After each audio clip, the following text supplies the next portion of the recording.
Fala pessoal, vamos aí a mais um exercício de dinâmica, livro de mecânica do Hibbeler, capítulo 16, exercício número 3. Vamos ao enunciado. O gancho está preso a uma corda que está enrolada em torno do tambor. Se ele se desloca do repouso com uma aceleração de 6 metros por segundo ao quadrado, determine a aceleração angular do tambor e sua velocidade angular após o tambor ter completado 10 revoluções.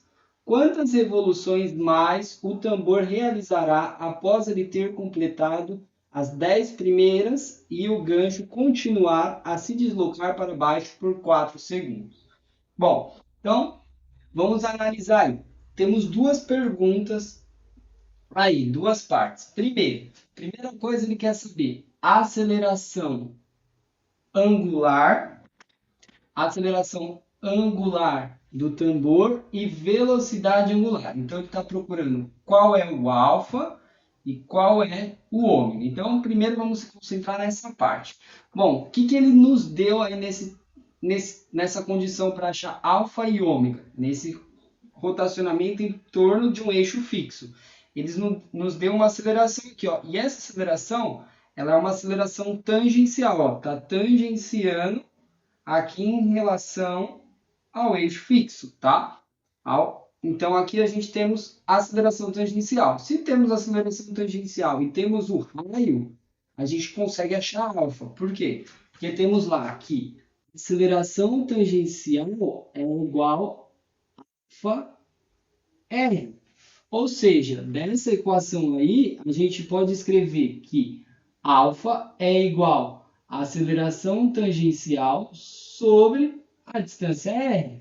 Ou seja, o alfa vai ser a aceleração tangencial 6 metros por segundo ao quadrado, dividido pelo raio. Ou seja, 0,6 metros, 0,6 metros.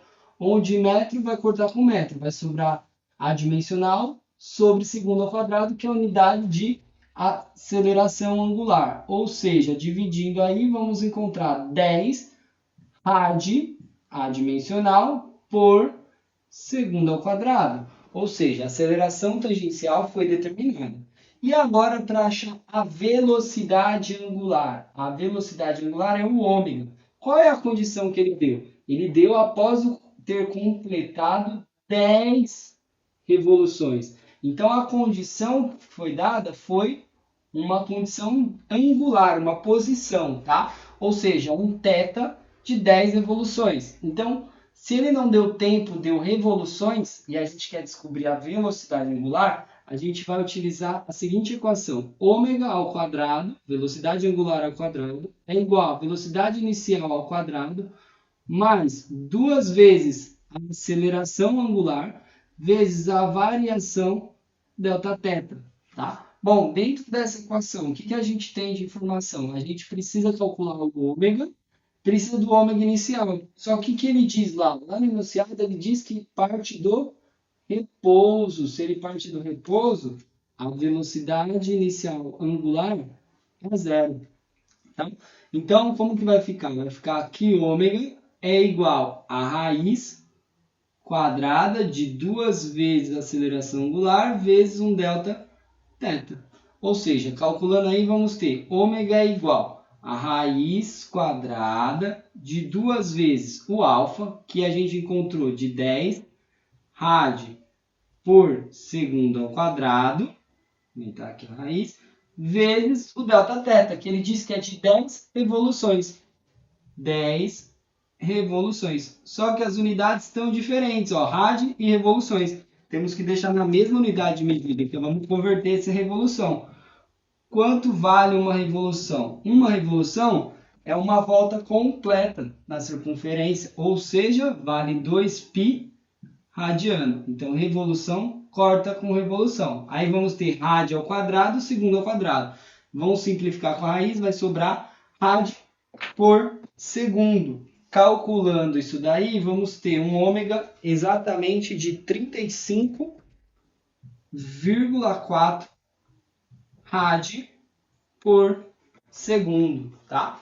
Essa é a velocidade angular. Isso aí é a primeira parte do exercício. Depois, agora vamos continuar voltando ao enunciado.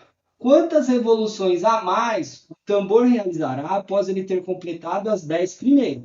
Então, ele deu as 10 primeiras aqui, e ele quer saber quanto que o gancho vai se deslocar para baixo após 4 segundos. Opa! Agora ele está dando um tempo de 4 segundos, tá? E ele está perguntando quanto que ele vai se deslocar. Ele quer saber quanto que é um θ, tá? Ou seja, qual a variação θ a mais, quantas revoluções a mais ele vai dar. Então agora eu tenho tempo e quero saber a revolução. Então, a equação que eu preciso utilizar é θ é igual a um θ inicial mais uma velocidade angular inicial vezes um tempo mais a aceleração angular vezes um tempo ao quadrado dividido por 2, tá? O θ inicial vai ser como se eu considerasse zero, é a partir das 10 primeiras. Então, a gente pode jogar ele para cá e vai ficar θ menos θ zero, ou seja, vamos colocar desse lado um Δθ, que é o quanto a mais. Aí a gente vai ter o ômega zero vezes o tempo, mais a aceleração angular vezes o tempo ao quadrado sobre 2. Mas que é essa aceleração angular? É zero? Não é zero.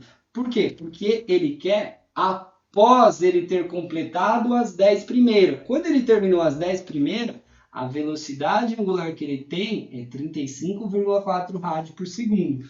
Então, para calcular esse Δθ, vamos ter aí Δθ igual ômega zero, que vai ser o 35,4, aí que está na unidade de rádio por segundo, vezes o tempo. O tempo que ele pede é de 4 segundos, mais a aceleração angular, que a gente calculou lá em cima, que é de 10 rádio por segundo ao quadrado, vezes o tempo, que é de 4 segundos, 4 ao quadrado, segundo ao quadrado, dividido por 2. Os termos aqui, segundo e segundo corta, segundo ao quadrado, corta segundo ao quadrado. Vai sobrar rádio, que é a condição aí de θ. Calculando esse θ vai dar 221,6 rádio, tá? Mas ele não quer a resposta em rádio, ele quer em revoluções. Então a gente converte. Como que eu converte? A gente tem que 2π radiano está para uma revolução. Aí rádio vai cortar com rádio e a gente vai ter aí um Δθ, ou seja, a quantidade de revoluções a mais de 35,3 revoluções. Tá? Essa é a quantidade de revoluções a mais após 4 segundos. Bom, espero que tenham gostado da resolução. Se gostou, não esqueça de deixar um like. Se ainda não é inscrito no canal, por favor, se inscreva e eu aguardo você em um próximo exercício. Muito obrigado!